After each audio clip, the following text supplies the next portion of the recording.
گھر سے وضو کر کے مسجد کے لیے جانا چھوٹا عمل ہے، آسان ہے، چھوٹا نہیں ہے۔ اللہ کے نبی صلی اللہ علیہ وسلم فرماتے ہیں من خرج من، سنیے اس کو، حدیث کو، کتنا کتنا بڑا اجر آدمی کھوتا رہتا ہے زندگی بھر، لیکن اس کو معلوم ہی نہیں رہتا ہے کہ وہ کیا کھو رہا۔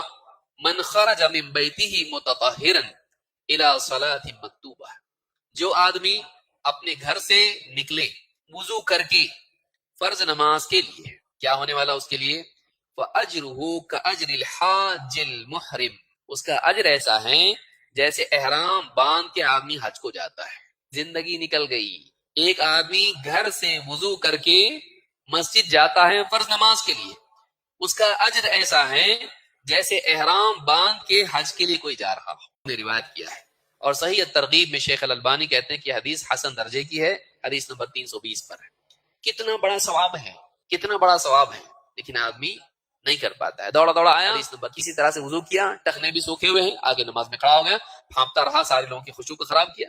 سکون سے گھر میں وضو کریں، وضو سے پہلے مسواک بھی کر لیا، پھر ایک ہی قدم چل کے مسجد کے لیے آیا، اور مسجد میں سکون سے پہلے آیا، اذان پہ آیا، کم از کم اذان کے ساتھ بعد میں آیا، جو بھی سنن تھی پڑھی، اس کے بعد میں نماز میں شریک ہوا، سکون سے نماز پڑھا۔ کتنا بڑا ثواب لے کے جا رہا ہوں، اس کا آنا ہی حاجی کی طرح ثواب ملتا ہے اس کو۔ کوئی آدمی کہے گا کہ اتنا بڑا ثواب ایسا تھوڑی ملتا، حج اتنا پیسہ خرچہ کر کے جاتے۔ امام ابن رجب رحمہ اللہ فرماتے ہیں اس طرح کی جتنی حدیثیں ہیں ان میں یاد یہ رکھنا چاہیے کہ جو اس کو مل رہا ہے وہ کتنے حج مل رہے ہیں؟ کتنے؟ ایک۔ لیکن جو حج کر رہا ہے اس کی گنتی کہاں سے شروع ہوتی؟ 10 سے۔ دونوں برابر ہو سکتے ہیں؟ بعض لوگ بولتے کہ وہ یہ کیوں ہے نا، حج کو نہیں جاؤں گا، میں وضو کر کے آتا رہوں گا زندگی بھر۔ نہیں، اولا تو یہ کہ جس پر فرض ہے اس کا ثابت نہیں ہوگا اس سے۔ دوسرے یہ کہ فرض نہ بھی ہو اور حج کرے آدمی، اس کو 10 سے شروع ہوتا ہے، اس کو صرف 1 ملتا، اور 10 سے اس کو شروع ہوتا، ختم نہیں ہوتا 10 پہ۔